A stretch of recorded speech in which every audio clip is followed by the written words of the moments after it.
Please help me, my baby is coming. Can you please keep quiet and stop being dramatic? Please help me, my water just broke. Can you stop all this? You're not the first person to give birth. Can you even afford the bills, you this black beach? What would you do if you were alone, in active labor, crawling across a hospital floor begging for someone, anyone, to help you bring your baby into the world, and every single person around you stepped over you, laughed at you, filmed you, not because they could not help, but because of the color of your skin? And what if that hospital belonged to your husband? Welcome to Black Diamond's story. This is another story about racism. If you are new to this channel, subscribe and stay to the very end. Please help me. I think my baby is coming. Please, please. Her voice barely reaches the reception desk. Her name is Zara Mitchell, 32 years old, Black American, the kind of woman who walks into rooms and carries herself in a way that makes people pay attention without her ever trying to make them. She has been living in Seoul for 3 years. She speaks Korean well enough to hold a conversation and well enough to understand one she was never meant to hear. She is married to one of the most powerful and feared men in South Korea, and she loves him with the full knowledge of everything he is, every part of him, including the parts the rest of the world only knows from a careful distance. She is 36 weeks pregnant with their son, and her body has decided tonight is the night regardless of what anyone had planned. Rewind 4 minutes. She is behind the wheel of her car, rain hammering the windshield so hard the wipers can barely keep up, her hands gripping the steering wheel with everything she has. Her breathing has been wrong for the past 20 minutes, and she has been telling herself it is fine, and her body has been telling her it is not, and her body is winning the argument and has been winning it for a while now. She calls her husband. He answers on the first ring. He always answers her on the first ring. His name is Jang Hyun-woo, 39 years old. He was born in Busan, in a part of the city that does not appear in travel guides, and he built himself out of that, beginning with a particular kind of patience and a particular kind of precision that the most powerful men in South Korea have learned to treat with careful respect. Publicly, he is the founder of JH Holdings, one of the most formidable private investment groups in the country. He owns property across Seoul, buildings, businesses, a private hospital on Gangnam-daro that he acquired 4 years ago as part of a larger portfolio. He moves through the world with 2 men beside him at all times, and a personal physician named Dr. Kim Yi-hyun, who has been on his payroll for 6 years, and who is never more than 20 minutes away. Very few people know the full truth of what Jang Hyun-woo is beneath the boardrooms and the business dealings. The people who do know do not discuss it in rooms where they are not certain of every person present. Hyun-woo, just his name, but the way she says it tells him everything before another word leaves her mouth. The baby is kicking harder than usual, she says. Much harder than usual. I cannot wait. I am going to drive myself to the nearest hospital. One of yours, they will see to me immediately. A pause. She can hear rain on his windows too, the thick stopped sound of traffic in the background. Which one, he says. Gangnam-daro, the closest one. He is quiet for 1 second. Go, I am on my way. The rain has locked everything, but I am finding another route. Do not get off the phone. Drive carefully and do not get off the phone. She drives. His voice stays steady beside her through the phone the entire way. Drive carefully. Breathe. Tell me when you can see it. I am coming. I am not far. She breathes between his words. The baby is pushing so hard now that every few seconds her whole body contracts around it, and she has to grip the wheel with both hands just to stay focused on the road. The rain is making everything harder, the streetlights blurring through the water on the glass. She keeps her eyes on the road ahead, and she breathes and she listens to her husband's voice, and she tells herself she is almost there. I can see it, she says. I am parking now. Good, go inside. Stay inside, I am coming.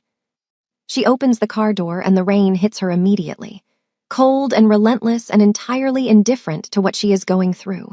She moves across the wet pavement toward the glass doors with one hand pressed against her belly and her breath coming in short, sharp pulls. The light inside the hospital is warm and visible through the glass. She pushes toward it with everything she has. The glass doors burst open. Rain follows her in. She can barely stand upright. She moves toward the reception desk, gripping the air in front of her like it might hold her up. Her dress is soaked and clinging to her body, rainwater dripping from her coat onto the polished marble floor in a slow, steady trail behind her. Please, her voice is barely holding itself together. Please help me. I think my baby is coming. Behind the counter, the receptionist does not look up. Her name is Cha Yoonjae, 24 years old, 8 months at this desk. She has a system for deciding how much urgency a situation deserves, and she applies it in the 2 seconds between hearing the door open and hearing that voice, and she has already made her decision before she looks up at all. She looks up now, takes in the soaked black woman gripping the edge of her counter, the pregnancy, the pain written clearly across her face. Her eyes move over all of it and make their assessment, and she has already decided. Do you have an appointment? No, please, the baby is. Then sit down. You are not the first woman to give birth today. We will call you when we are ready. She points to the waiting area without looking at it. Zara cannot sit. Her knees buckle slightly as she tries to step away from the counter. She grips the edge harder. The marble is cold under her hands, and she focuses on that coldness, uses it, tries to hold herself upright through it. I cannot sit. The baby is kicking very hard. I need a doctor right now, please. Yoonjae looks at her fully for the first time, not with concern, with the particular irritation of someone whose morning has been complicated by something they have decided is not their problem. If you can walk in here, you can sit down. Stop being dramatic. Go and sit over there and we will call you when it is your turn. Right behind Zara, the door opens again. A Korean couple steps in. The woman in a beautiful coat, the man with his hand at the small of her back, both completely dry beneath a shared umbrella. Yoonjae's entire face transforms in the space of a breath.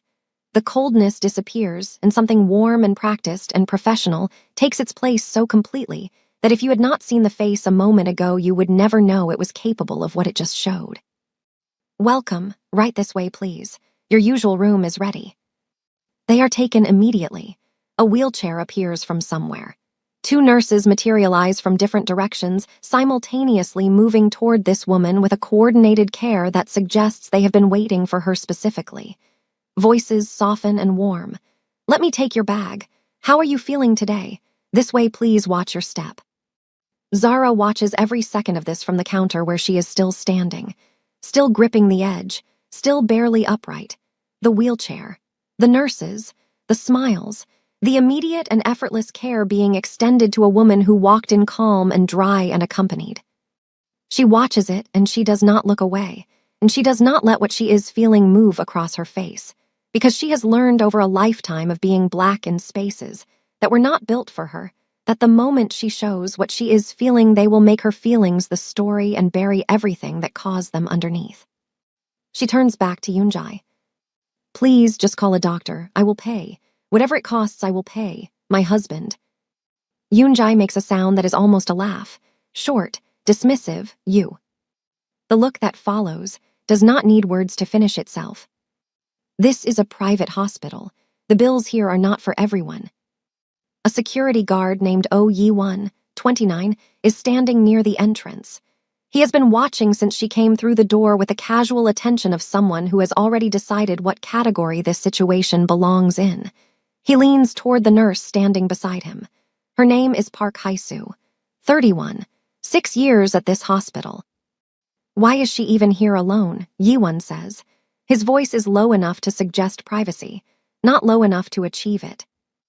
Hae-soo glances at Zara. Where is the father?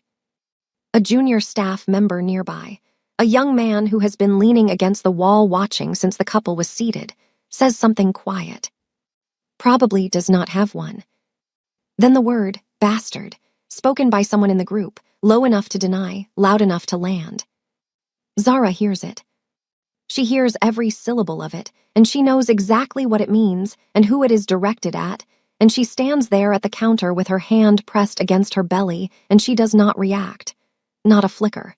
Not a single muscle in her face moves. But beneath her hand, she feels her son push against her palm, that strong, insistent pressure that has been her constant companion for the past 36 weeks, and something in her jaw tightens so slightly that nobody watching would notice it, and she breathes through it, and she stays composed, because composure is the only weapon she has in this lobby right now, and she is not going to put it down.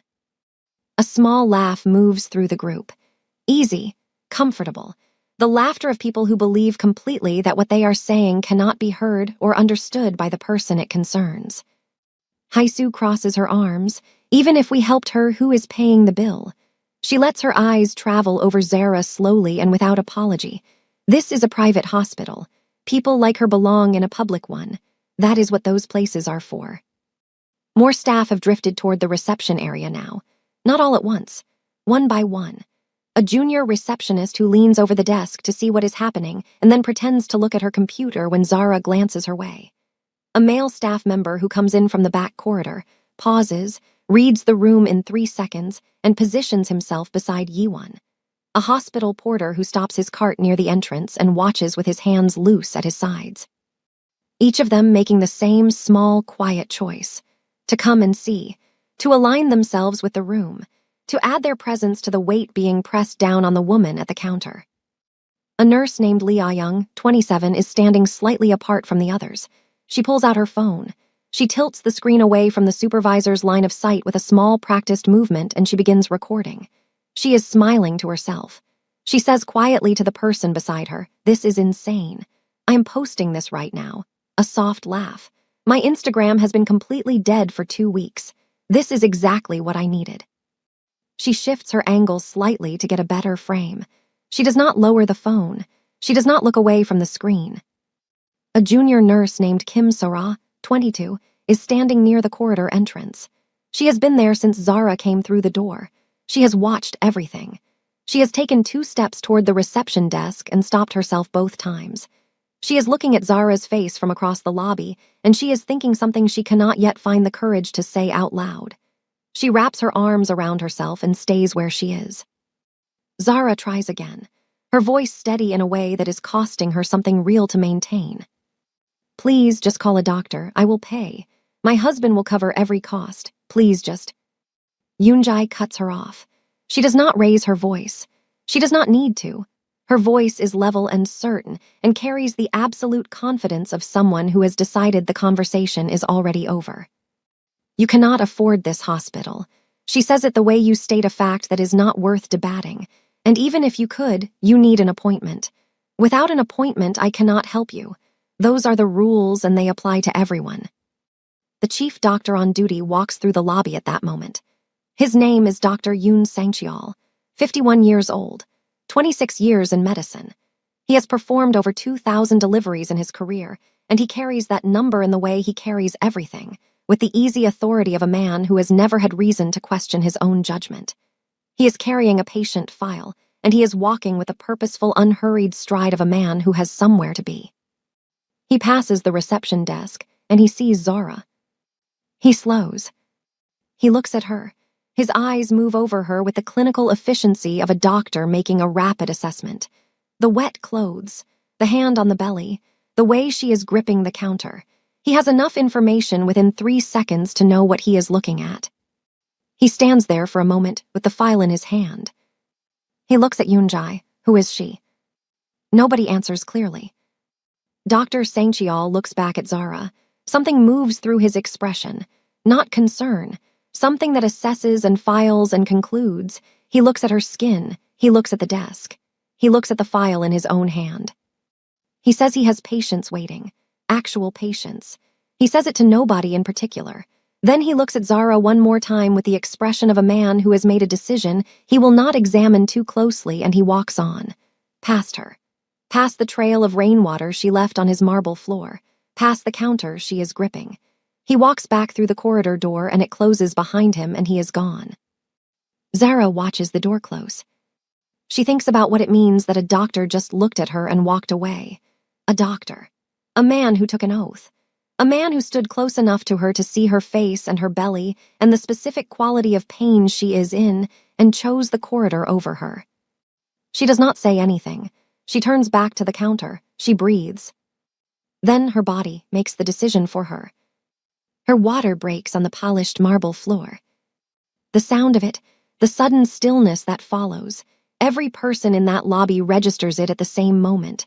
The circle of people steps back, not toward her, away from her, as though what is happening to her might ask something of them if they remain too close. More phones come up, openly now, no longer pretending. Ah-young adjusts her angle. She is no longer smiling to herself quietly. She is fully engaged with her screen, moving slightly to the left to get a better frame, the way a person positions themselves when something is getting good. A nurse walks past Zara from the corridor. She looks down at the floor. She looks at the water. She looks up at Zara with an expression of mild distaste. "When you are done," she says, "make sure you clean that up. You are making a mess of this hospital." She keeps walking, her shoes clicking on the marble past Zara's feet and down the corridor without breaking stride. Zara's legs give out. She falls. Her hands hit the marble and the cold of it goes through her palms and up into her wrists, and she feels the floor fully and completely, and she tries to push herself upright and her arms shake with the effort and they cannot hold her. She tries again. She cannot get up. She begins to crawl. From down here, the lobby looks different. The shoes of the people standing around her, the hems of uniforms, the wheels of the cart the porter stopped near the entrance. Nobody's feet are moving toward her. Nobody shifts their weight in her direction. She can hear the lobby around her, the ambient sound of a functioning hospital, phones ringing somewhere, a printer running, voices from down a corridor, the ordinary sounds of a place doing its work while she is on its floor. She moves her hands across the wet marble, one and then the other, the cold soaking through the knees of her dress, her belly close to the floor, her son pushing against her from the inside with the same insistence he has been pushing all night, as though he has somewhere to be and cannot understand what is taking so long. "Please," she says it to the shoes around her, to the hems of the uniforms, to the lobby that is watching her from above. "Somebody, my baby, please help me." The lobby does not answer. She looks up.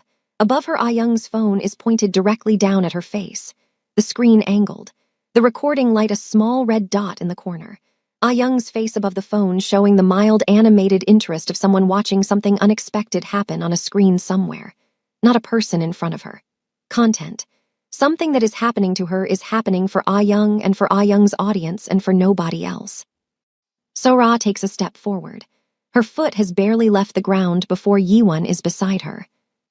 "Do not involve yourself," he says quietly. "It is not your business. It is not worth it." Sora stops.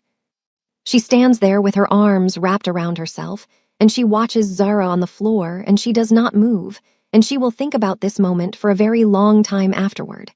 She will think about the step she took and the step she stopped. She will think about what it cost her to stop it and what it cost Zara that she did. Zara finds her phone on the floor beside her. Her hands are trembling so badly that she drops it once before she gets it properly. She picks it up. She dials. Ah-young leans slightly closer. "Who are you calling?" She says it with the bright curiosity of someone providing live commentary. "Tell him to bring money." A quiet laugh from nearby, someone else agreeing, finding it funny. Zara holds the phone to her ear with both hands to keep it steady. Her husband's voice comes through immediately. He has been waiting for her to call. He has been sitting in that car in the locked traffic counting the minutes. She says, "I am on the floor. The baby is coming. Please come now." On the other end of the call, Hyun-woo hears his wife's voice broken into pieces. He hears the laughter in the background. He hears a woman's voice say, "Tell him to bring money." He hears the specific sound underneath all of it, the sound of a person who is on a cold floor alone and has been there for a while and is running out of everything. Silence. Then, "Stay exactly where you are. I am coming right now." He ends the call, looks at Si-jun beside him in the car. "Call Yi Hyun. Tell him to meet us at Gangnam-dero. Now, tell him to bring everything." Si-jun is already dialing before the sentence finishes. Dr. Kim Yi Hyun is 44 years old. He has been Hyun-woo's personal physician for 6 years, and he has learned over those 6 years that when Si-jun calls with a particular tone in his voice, the correct response is to move immediately and ask questions in the car. He grabs his medical bag and his tools, and he is out of his building and into his car in under 3 minutes. He joins the convoy 2 streets from the hospital. By the time the vehicles pull up outside the glass doors, he knows exactly what he is walking into, and he is ready. The rain has not stopped. 3 black SUVs pull up outside the hospital. They arrive with the controlled precision of something that was always going to happen and has simply been waiting for the right moment. The doors open. Men step out first and position themselves around the entrance without being told where to stand. They move with the quiet economy of people who have done this many times in many different locations. Hyun Woo steps out of the middle vehicle. The staff of this hospital knows who he is, not the way a stranger knows a name heard once. The way people know the name of something they have always treated with a particular kind of caution. He owns this building. He owns the land it sits on. The people who work here have seen his face in briefings and in photographs and in the way his name is spoken by the administration when his name comes up. They know what he is in the context of this building, even if they do not know everything he is outside of it. He does not run. He walks through the rain in his suit with Yi Hyun directly behind him carrying his bag and his men on either side. The glass doors open and he walks in, and the lobby changes the moment he enters it the way all rooms change when he enters them. A subtle and immediate shift in the atmosphere that arrives before anyone has consciously registered what is causing it. He sees her on the floor. He crosses the lobby in 5 strides, and he kneels beside her and his hands go to her face and her hands, and for one long moment there is nothing else in this room. Not the staff watching. Not the phone still recording. Not the marble or the rain or the lobby or any of it. There is only his wife on the floor and his hands on her face, and the specific expression of a man who has just seen something that will live in him for the rest of his life. He stays there for a moment, his forehead touching hers, his hand pressed against her belly, feeling his son push against his palm. Then he stands. He turns and looks at the lobby. He looks at Yoonjae behind the reception desk, at Haesoo and Yiwon, at Ah-young still holding her phone, at the gathered staff, at every person standing in this lobby while his wife was on the floor. He looks at all of them and he says very quietly, "What happened here?"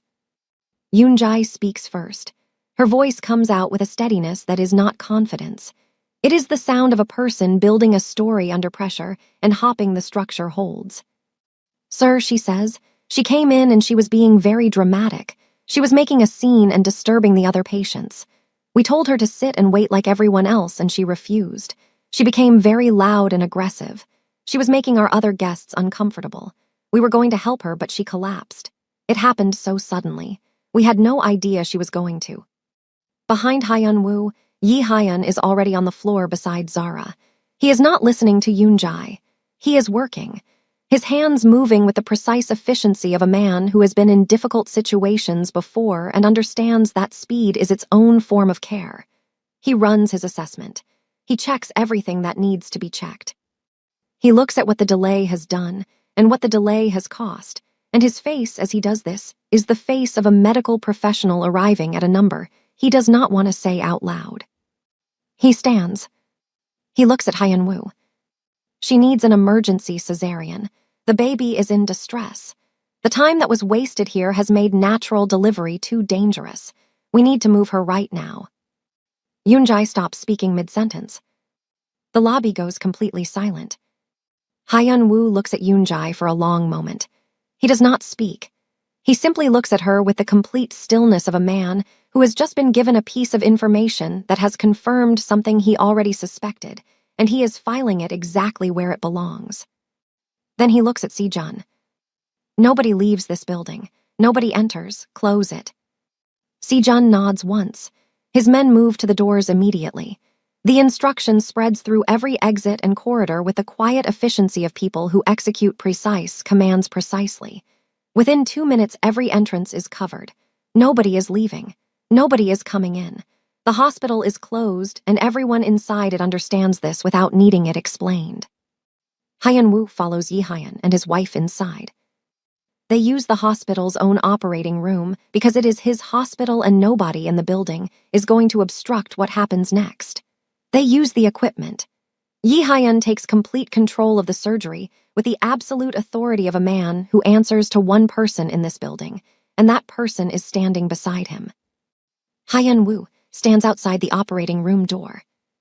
He stands there the way he stands in rooms where he is waiting for news he cannot control, which is not a position he occupies often. Still, present, his hands at his sides, his eyes on the door. He has built his entire life around the ability to determine outcomes. He is standing outside a door right now where no part of that ability applies, and he stands there and he waits. The cry comes through the door before it opens. Small, immediate, furious in the specific way of someone who has just arrived after a very difficult journey and has strong feelings about the experience. The door opens. Yi Hyan looks at him. She is okay. The baby is okay. Come in. Hyan Wu walks in. The room is still busy with the organized activity of a surgery that has just concluded. Zara is on the table. She is alive and stable, and she has not woken up yet. She is resting in the deep, exhausted way of someone whose body has been through something serious and needs time to find its way back from it. His son is across the room. Small, red, wrapped carefully, being attended to by the nurse Yi Hyan brought with him. She is cleaning him, checking him, making sure everything is as it should be with the focused care of someone doing something that matters. Hyan Wu walks to him. He stands over his son, and he looks at him. This small person who almost did not make it into the world tonight, who was on the other side of a door that the people in that lobby decided to keep closed because of what his mother looked like, who pushed and pushed against his mother's body for an hour on a cold hospital floor asking to be let in, while the people responsible for opening the door stood around filming it. Something happens in Hyan Wu's face. Not the shift his men have learned to recognize and prepare for. Something different. Something that has no application to any situation outside of this room, and this moment, and this small person lying under warm lights being cleaned by careful hands. His jaw moves, something in his eyes that he does not usually allow in them. A man who has spent 39 years being everything the world needed him to be and nothing the world did not require, standing over his newborn son and feeling something open in him that he did not know was closed. He reaches out. His hand, which has done many things in its 39 years, touches his son's face. Gently, so gently that it barely registers as pressure. The way you touch something you are not entirely sure you are allowed to have. He stays like that for a long moment. Then he straightens. He looks at Yi Hyan. Stay with her. Both of them. I will be back. He walks out. He goes to the security camera control room at the back of the administrative section. One of his men opens the door. The screens show every camera in the building. Hyan Wu sits down in front of them and tells the man beside him what timestamp to go to. He watches. He watches Zara come through the glass doors. He watches her grip the counter. He watches Yoonjae not look up. He watches the couple behind her be seated with immediate warmth and care while Zara stands at the counter invisible.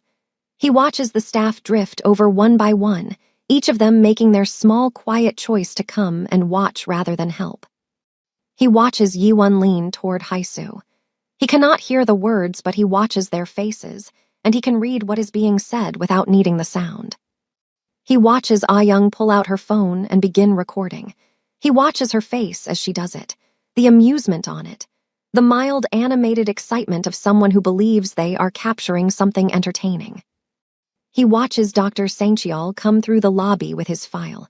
He watches the doctor slow. He watches the doctor look at Zara and make his assessment and stand there for a moment and then walk on past her carrying his file back through the corridor door. He watches his wife's water break. He watches the people step back from her rather than toward her. He watches the nurse walk past her on the floor and say something and keep walking. He watches Zara fall. He watches her hands hit the marble. He watches her try to get up and fail. He watches her begin to crawl. He watches her on her hands and knees on the floor of his hospital, with her son pushing against her from the inside and nobody moving toward her, and Ah Young's phone pointed down at her face from above. He watches Sora take a step forward, and Yiwon appear at her shoulder, and Sora stop. He watches Zara find her phone on the floor with shaking hands. He watches all of it from beginning to end without moving, without looking away, every face, every choice, every specific moment when a human being looked at his wife on the floor and made the decision to keep standing where they were. He sits with it after the footage ends. The room is very quiet. Then he stands. He walks back to the lobby where the staff are gathered under the watch of his men. All of them. Yoonjae, Haisu, Yiwon, Ayoung, Dr. Sangcheol, the junior staff member who said bastard. Everyone whose face appeared on those screens making those choices. He stands in front of them. He does not speak immediately. He looks at them, one by one, taking his time with each face. The silence sits on them and he lets it sit, and nobody in the room is going to be the one to break it. Then he looks at Dr. Sangcheol. 26 years in medicine, he says. He says it quietly, almost conversationally. You walked past a woman in active labor on the floor of your hospital. You looked at her and you walked past her and went back to your corridor. Dr. Sangcheol opens his mouth. I watched it, Hyun-woo says, all of it, every camera, every angle. The doctor closes his mouth. He looks at Ayoung. You filmed my wife crawling on this floor, he says. You called it content. You told the person beside you your account needed it. Ayoung is looking at the ground. He looks at Yoonjae. You told me she collapsed suddenly, that you had no idea, that you were going to help her. He pauses. I watched you look at her for 2 seconds and turn back to your desk. He looks at Haisu, at Yiwon, at each person in turn. He says their specific thing, the specific choice they made, the specific moment he watched them make it. He does not raise his voice. He does not need to. The specificity of it is its own weight. The fact that he saw it, that it is all on record, that there is no version of events available to them that he has not already watched in full. Then he stops. He looks at the group. You called my son a bastard. He says it and then he says nothing else. He lets it sit in the room on its own. That sentence, in his building, on his cameras, about his son. He lets them stand in it and he does not move to the next thing until every person in front of him has felt the full weight of what that sentence means coming from this man in this room. The silence is complete. Then he looks at Sejun. Take them. They are walked out, all of them. Yoonjae, Haisu, Yiwon, Ayoung, Dr. Sangcheol, the junior staff member, everyone on that footage. They are moved from the lobby to the vehicles outside with the quiet efficiency of something that has been done before and requires no commentary. The van doors close. The vehicles move. Yi Hyun stays. Sora stays. The surgical nurses stay. They are with Zara and the baby and they will remain there. Time passes. In the recovery room, Zara comes back slowly. The way you come back from something like this, in stages, the world arriving in pieces before it assembles into something that makes sense. She becomes aware of the room, of the light, of her own body and what it has been through and what it has done, of the small sound coming from beside her. She turns her head. Her son is in the warming crib beside her bed. She looks at him, at his face, at the way he is sleeping with the total absolute trust of someone who has arrived somewhere and decided it is safe. She looks at him for a long time. Then she looks around the room. She knows before she asks. She knows her husband, and she knows that when he is not in a room where she needs him, there is a reason, and the reason is never small. She knows what he watched in that control room. She knows what he saw on those screens. She knows what a man like Jang Hyun-woo does with what he saw on those screens when there is no one in the room to ask him to stop. Where is he, she says. Sora is beside her. She hesitates. He came in after the surgery, she says carefully. He saw you. He saw the baby. Then he left with the others, with the staff from the lobby. Zara looks at her. All of them, she says. Sora nods. Zara is quiet for a moment. She looks at her son. She thinks about her husband sitting in that control room watching everything that happened to her on those screens. She thinks about what that does to a man like him, what it activates, what it sets in motion. She knows him. She has always known him and she married him knowing and she would do it again. But she also knows what leaving with the staff means.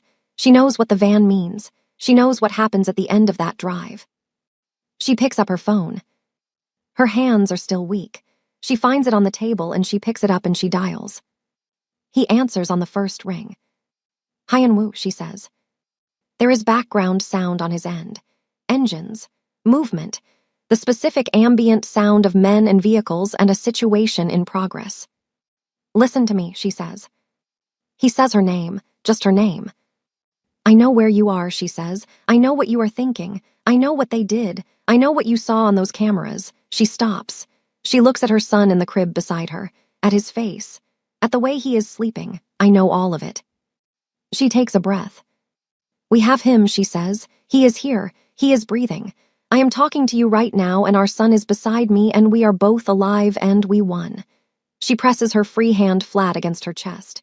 Whatever they said in that lobby, whatever they chose, however close it came, it did not win. We did. Our son is here. Silence on his end. Hyun-woo. She says his name again, the private version of it, the one that belongs only inside their life together. Please, do not let the first thing our son comes in to be blood. He deserves better than that for his beginning. We are better than that. The line is quiet for a long time.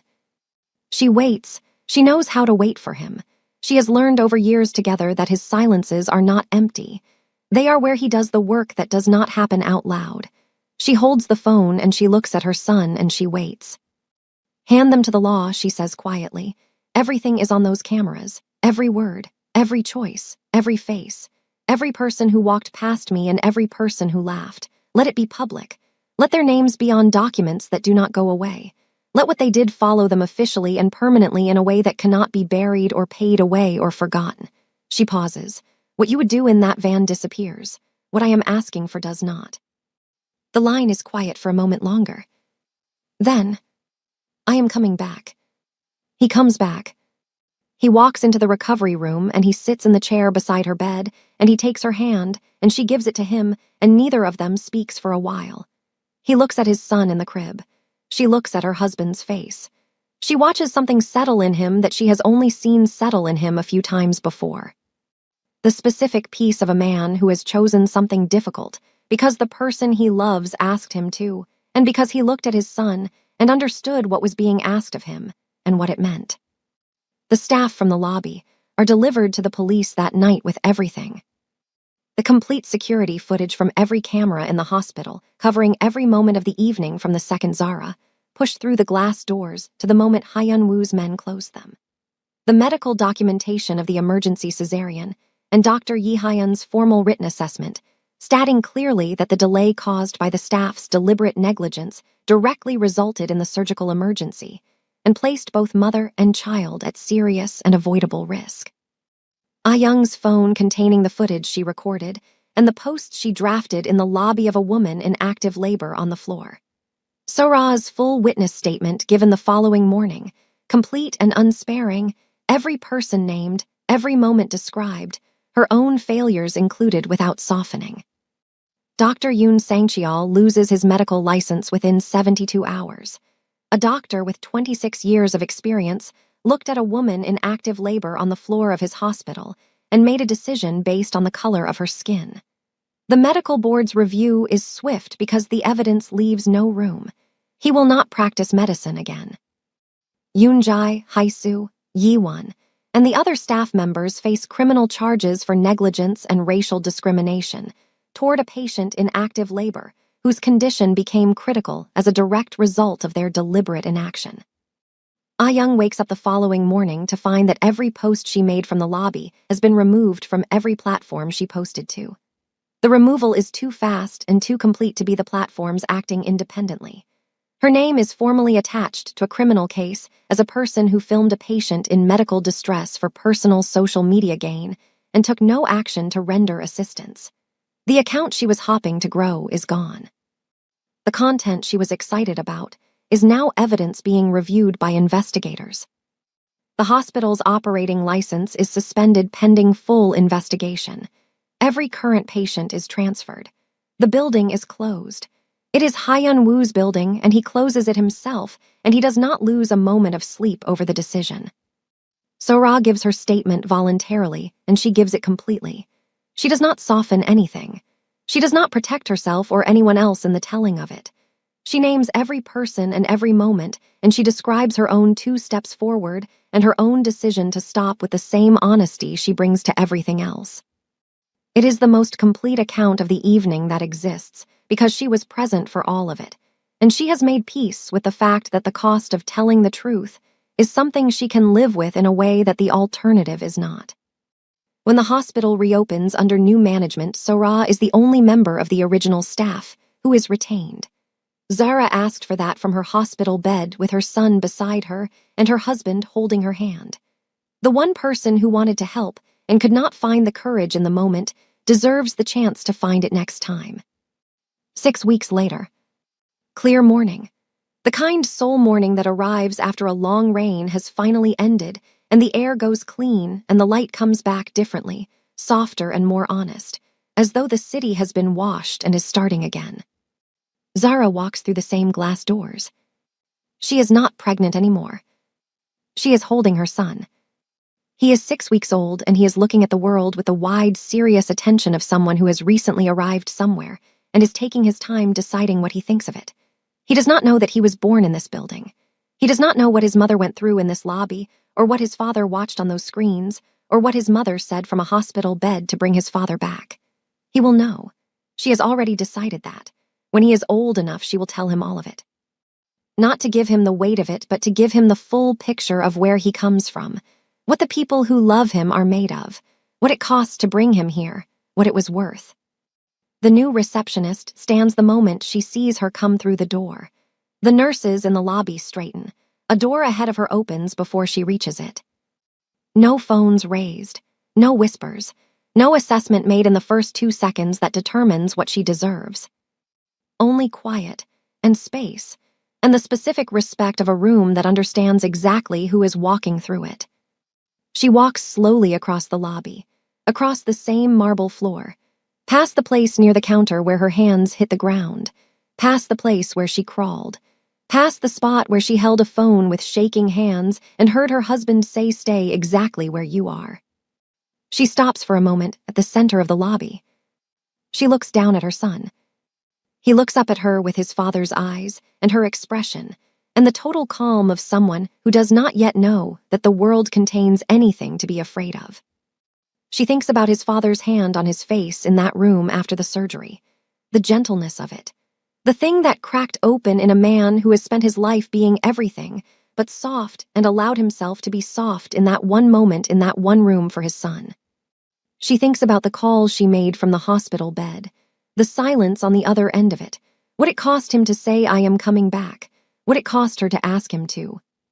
She lifts her eyes. She takes one breath. She walks forward, across the floor where she once crawled, without slowing down. So here is the question this story leaves you with. Zara stopped her husband.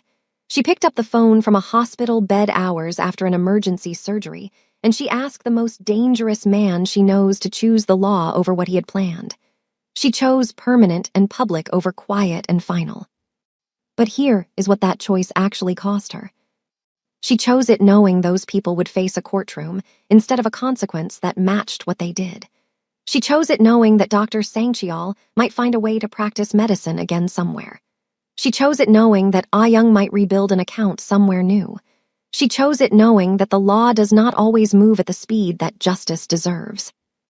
She chose it anyway, because she decided that her son was not going to come into a world that began with his father's hands doing what his father's hands are capable of. Because she decided that some things need to be done in the light where everyone can see them. Was she right? Or did those people deserve exactly what Jang Hyun-woo had planned for them at the end of that drive? Drop your answer in the comments, and share this story with someone who needs to hear it. If you are not yet part of the Black Diamond Story family, subscribe now. More stories like this one are coming.